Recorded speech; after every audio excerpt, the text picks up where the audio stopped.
Velkommen tilbake til episode 3 om Clash Clans. I dag skal jeg vise hvor sterk min base er. Nå har jeg egentlig en angrep mot meg. Så en kom på kommentaren at i morgen kan du angripe på sånn nå. Ja, det kan jeg, men først skal vi registrere den her. Nå skal jeg vise hvor sterk min base er. Du skal få lov til å se, jeg skal ikke snakke mer.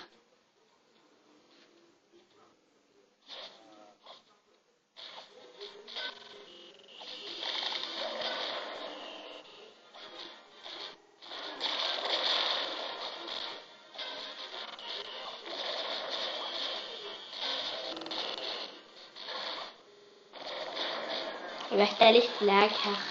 Ja. Nå holder det kanskje. Lagging og lagging.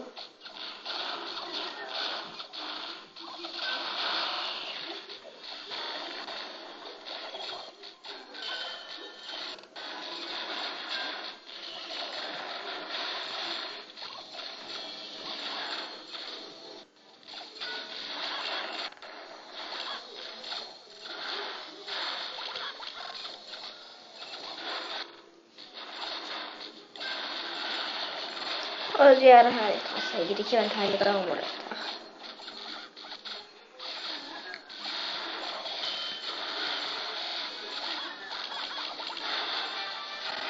Og da kan Clank subsumere, og det er Giants. Ja.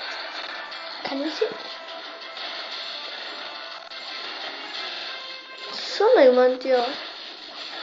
Clank subsumere gikk på en Giant, og Clank mine gikk til og drap Gianter og lurt over. Nå er snart alle Gianten død. Og nå er alle Gianten død. Nå går Gianten min, den ene, der og dreper de andre.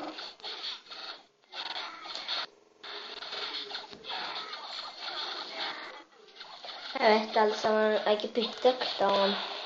Sånn er det alltid skjer. Bytte klan, bytte klan, bytte klan. Ble sparket ut klan, og bytte klan. Ble sparket ut klan, bytte. Sånn er det bare. Og det gikk sekundet ut. Derfor er han 18 først. Derfor vil jeg være på min base. Jeg har lagt den på evighet. Det tok vel en evighet da. Nå var vi på normal angrepet. Nå vil jeg vise dere hvordan jeg angriper. Så, vi tar ikke. Jeg vet det, vi kan jo se fellende tacking. Litt. Så bra. Så. Og se. Hvor er rådhuset?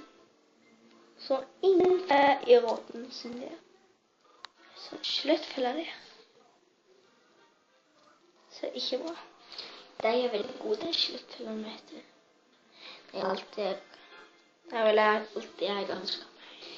Så jeg har aldri hatt en sånn skjelettfeller før. Aldri. Å, han er god. Oi. Ja, vi går i. Jolo, nei, vi går ikke. Nei, av og til må bli løye. Nei, ingenting her. Ikke bra. Murene er alt for sterke kanoner, sterkere, kan se tingene ikke. Se på pengene hans. Fuck, de danger mot han, nei. Nei,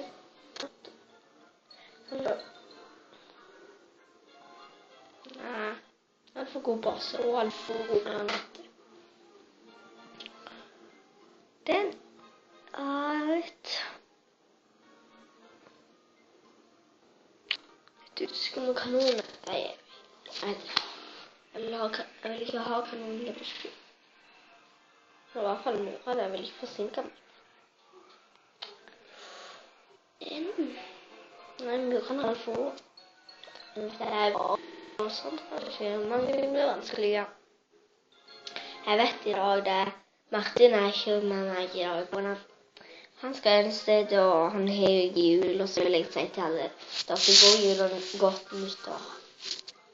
Jeg er muslim, ikke norske, men jeg bare sier til dere.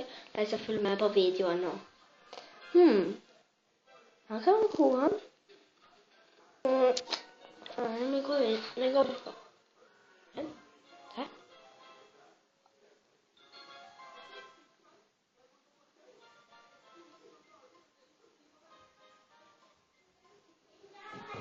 Fri film.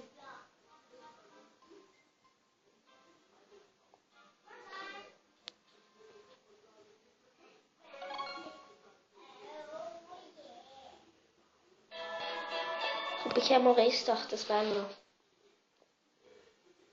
Det måtte ikke jeg.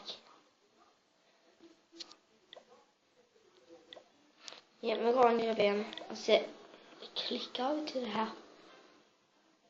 Og så rett jeg skulle starte, men jeg ikke vet det. Alt kan du starte med dette.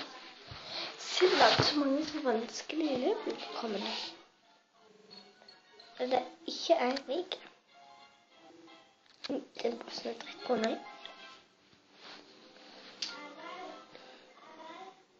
Hvem vil at den der var som jeg skal ta? Nope. Jeg fikk en krone. Wow. Nei, men kan noen hjelpe å gå? Kan jeg finne en lette, please? Men ingen lette her da. Please?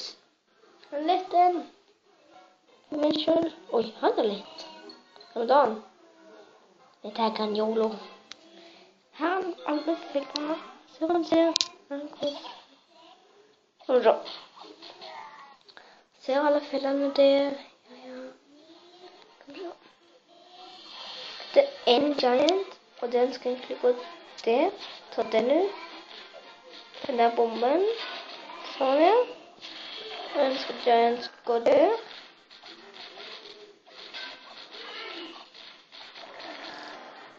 Kan noen ta fellene, eller? Kan den der kan ta fellene? Den kan ta fellene. Please ta fellene. Der. Prøv meg i dem. Så kommer her. Alle der. Gå vekk fra. Den der. Gå. Jeg kan ha det godt her. Jeg kan fyre her. Fyre her. Sånn da.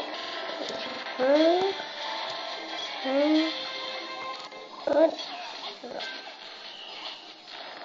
Nå stikker jeg. Gå. Gå.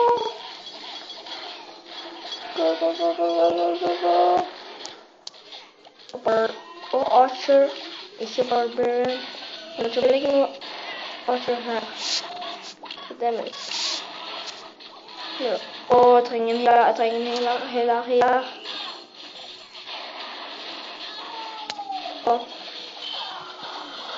Nå snart er de døde. Nei. Det er ikke så jeg trodde. Nei. Det er ikke bra. Så jeg kan vise her. Bli med. Giftverken, den kan ikke.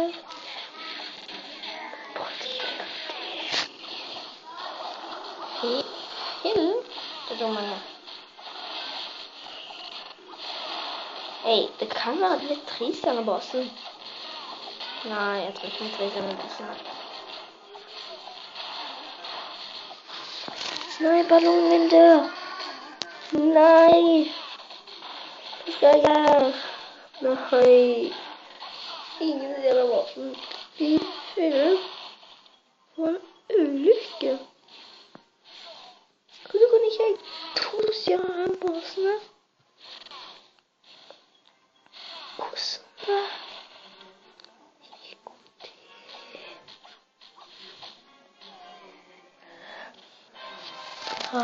Ja.